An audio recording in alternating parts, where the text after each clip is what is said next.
So we're back from Conservative Conference. That's 5 in 5 weeks for the CSJ. And there's a lot to reflect on from the last few days. Matthew, was this your first Conservative Conference? It was actually my second. Oh, it was your second? Okay. I know that's ruined it a little bit, hasn't it? How did it compare?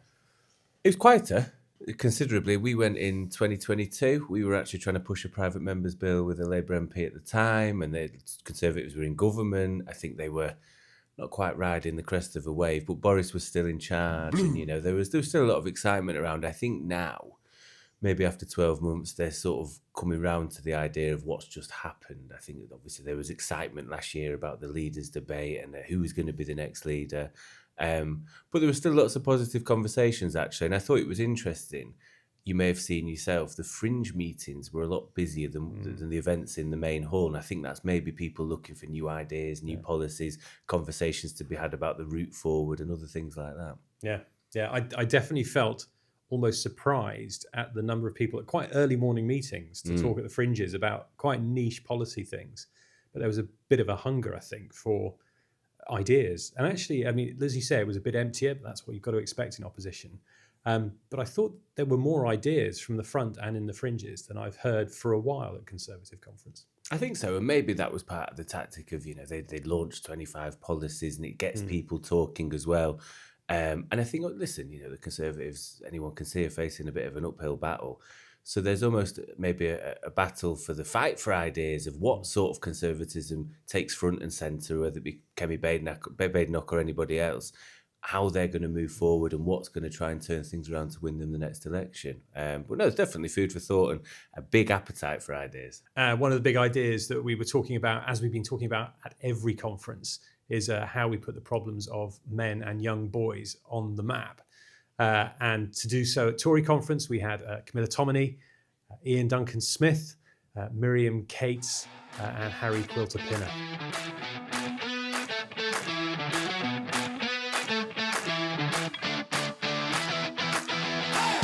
Hi, I'm a representative from the Secrets. I thought the panel was really interesting. It was really interesting to hear some of the statistics that were coming out and some of the different opinions that were being shared, especially from people in the audience, and what the panel members had to say about that. It was really interesting for us as it tied in a lot with what we do with male volunteers and trying to push positive role models for young people.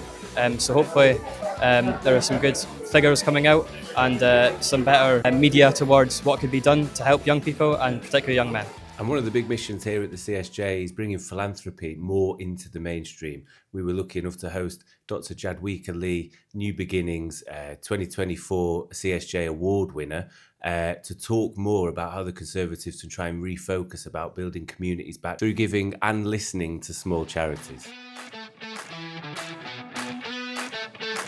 I'm Nigel Huddleston, the Shadow Secretary of State for DCMS, which oversees civil society and charities. And I'm really happy that actually I used to have that role in government. We've had a really fantastic panel here today at Conservative Party Conference talking about charities and philanthropic giving. And what I'm really pleased about is there's lots of ideas, lots of suggestions, lots of things we can do better. We recognise that our charity sector does a huge amount of good, but there's so much more we could do if we have some policy changes. Well, we're at the phase at the moment in the Conservative Party with the policy renewal process to be all ears. So we really welcome any ideas that any of you have. And today's discussion, the panel discussion today, was a really good kick-off to that debate. We heard from Nigel Huddleston, the Shadow Secretary of State for DCMS, who told us hot off the press that a lot of our recommendations will be in the Conservative manifesto next time around, so we'll hold him to that. We also heard from Jadwiga Lee, who runs the New Beginnings Foundation, an absolutely superb local charity, and we heard from many others as well. Super session, really great time, and a brilliant conversation about supercharging philanthropy. My name's Jadwiga Lee from New Beginnings Foundation, and I'm here today on the Conservative panel talking for the CSJ at the Supercharging Philanthropy panel. Really lucky to be here today and talk to everyone about the impact that philanthropy has had on New Beginnings. Philanthropy has enabled us to grow as a service. My team has tripled in size, and we're still cost effective, and as a result of having more people on the ground, reaching more beneficiaries, we're able to extend our impact, and that means means keeping children out of care, keeping children at home with their families, reunifying children who belong at home with their families back to their care. But more so, we're also going to be able to expand into new areas across Greater Manchester where we'll be able to reach more families that need our support. And we brought Andy Burnham behind Enemy Lines to talk a bit about the work he's doing in Manchester and how we get kids from school and into the workplace. What we're trying to do here is build an academic and technical parity in an education system that offers every young person a route. And the thing about Greater Manchester now, and maybe hopefully you can all feel this as you spend time with us in our city, there is opportunity in this city now. We have a chance here. The government that I was in set the 50% target for university without having anything to say to the other 50%. And I couldn't support that then, and I didn't support it then. And the T-level reform of the last Conservative government, we believe, is the most significant in this space for many a decade. And the work placement attached to those T-levels has become something of a game changer, because the 45-day work placement of a good quality at a prestigious name within our city is enough, we believe, to really change people's outlook on life. It's long enough spent in an organisation for young people growing up here to lose the imposter syndrome that they will feel when they first walk through the door.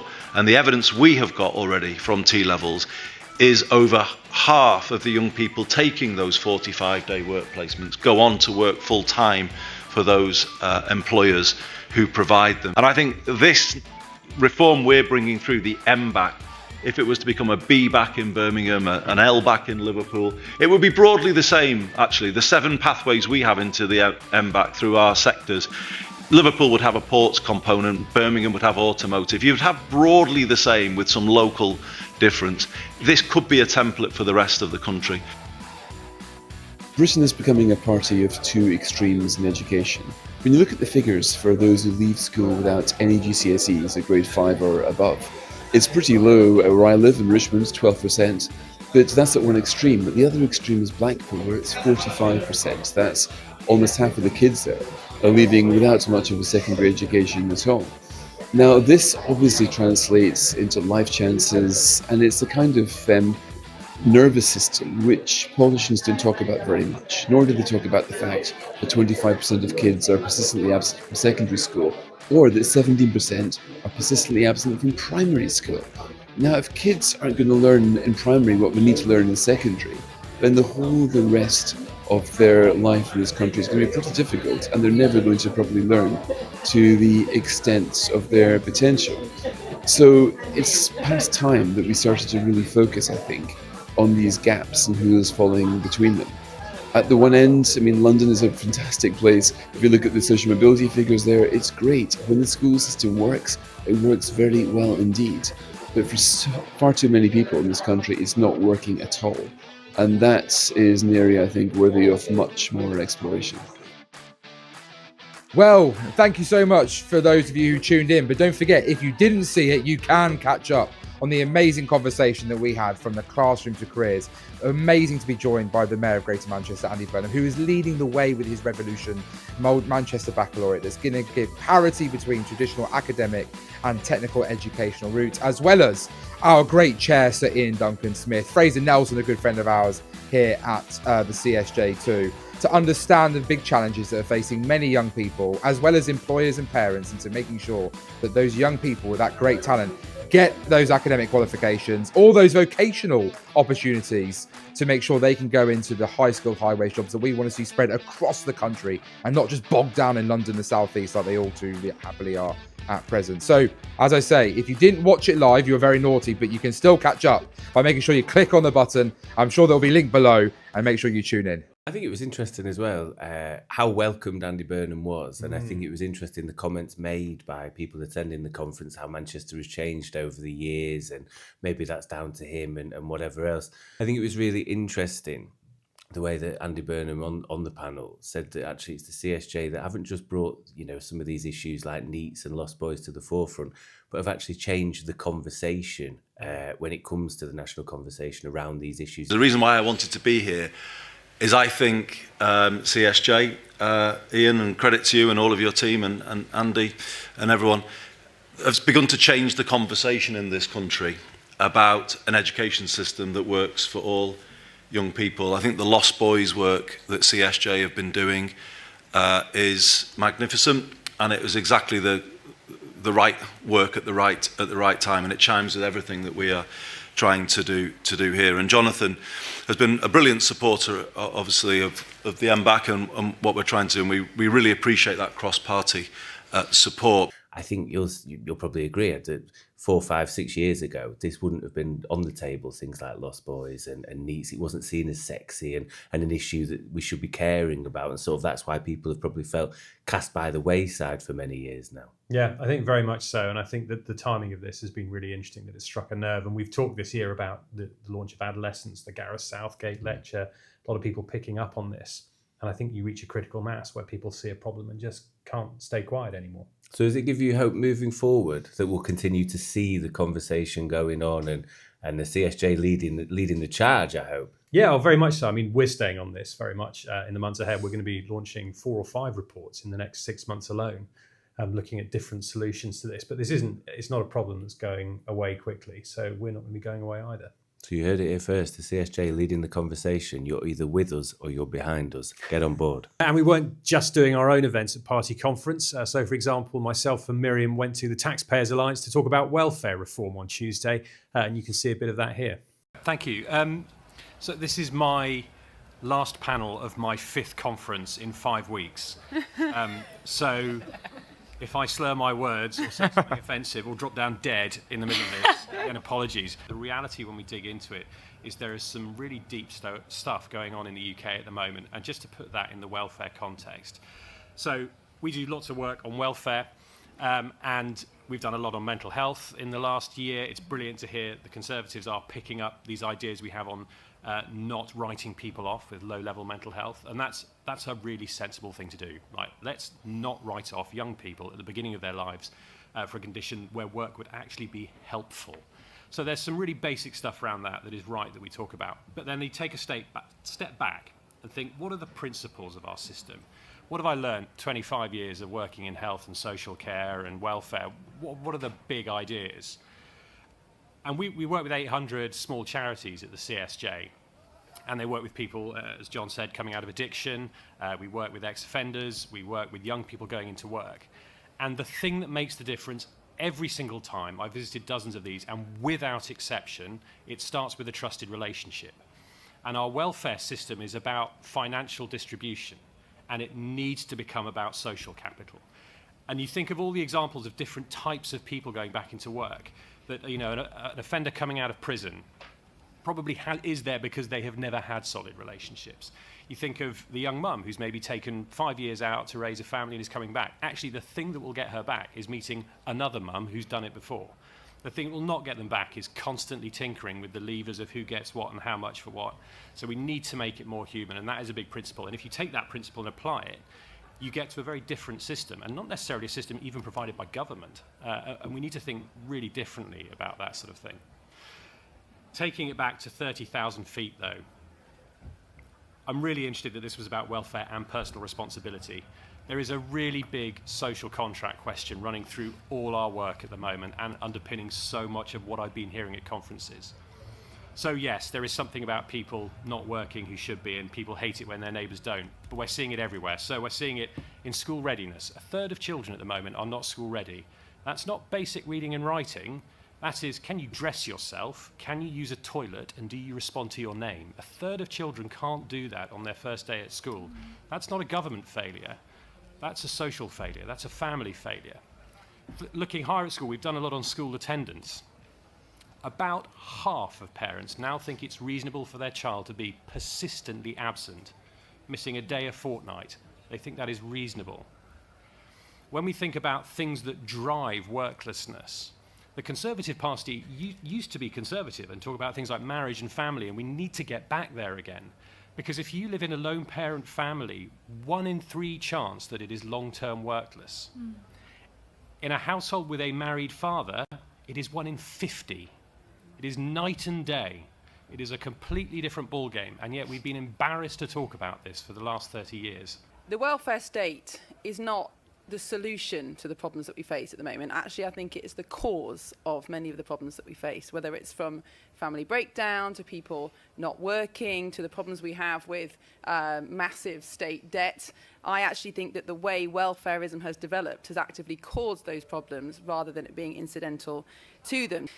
And it hasn't worked, has it, this welfarism? People are sadder, sicker and lonelier than they ever have been before. And I think that's because in taking away the duty and responsibility of the family, the welfare state has actually undermined that family unit in a way that has made it very difficult for families to stay together and to provide that kind of care that they used to in the past. Because ultimately the welfare state, instead of working with the grain of human nature, has worked against it. And John was joking about some of those ridiculous claims that can be made for very minor complaints, and you end up with expensive new cars. But I'm afraid that's human nature. If you allow people to get something for free without working very hard, they will take the opportunity. That's no judgment on any individual, that's just human nature. Whereas if there's a direct link between the amount of effort you put in, the amount of responsibility you take, and the reward at the end of the day, that's how you incentivize good behavior. So you look at how sickness benefit works. If there was no welfare state willing to pick up the pieces when you feel depressed and don't want to go to work, and it's your family that has to provide your food and drink, how long do you think you'd last lying in bed saying you don't feel like work? Not very long at all. I think most families would kick that person out of the house and say, go to work, otherwise we're not going to support you anymore. But if your choice as someone who doesn't feel like going to work, I'm not saying there aren't genuine reasons for that, but if your choice is to stay at home and claim £750 a month from the taxpayer, no cost to your family, by the way, no cost to the people who you genuinely love and genuinely want the best for and genuinely see as the extension for yourself, why wouldn't you take that?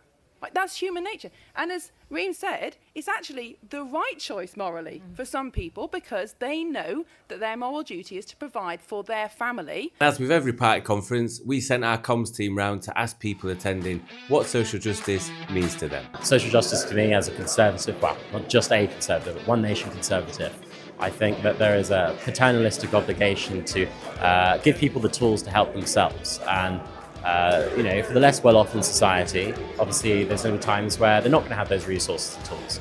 So for me, social justice is giving people those tools to help them help themselves in society. I think it's about everyone having this fair shot, everyone getting a chance to reach their potential, and it's about making sure that they have the opportunities in place wherever they've been in society to mean that wherever they come from, they get the opportunities to achieve their potential. And that really is what is at the heart of what we'd probably want to achieve with social justice, I think. I think the thing that really matters to me is opportunity for everybody.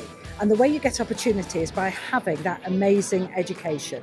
And that needs to start not just in school, but start in nursery and also in the home as well. So I think if we can do some kind of education and support for parents right in those formative early years, and then when we get into the 18 months, going to nursery as well. And I just think that is so important and it enriches the whole of society. So for me, that's the single most important thing you can do, opportunity for young people. We're going around all party conferences asking people what social justice means to them. What does social justice mean to you? Doubt is the companion of wisdom.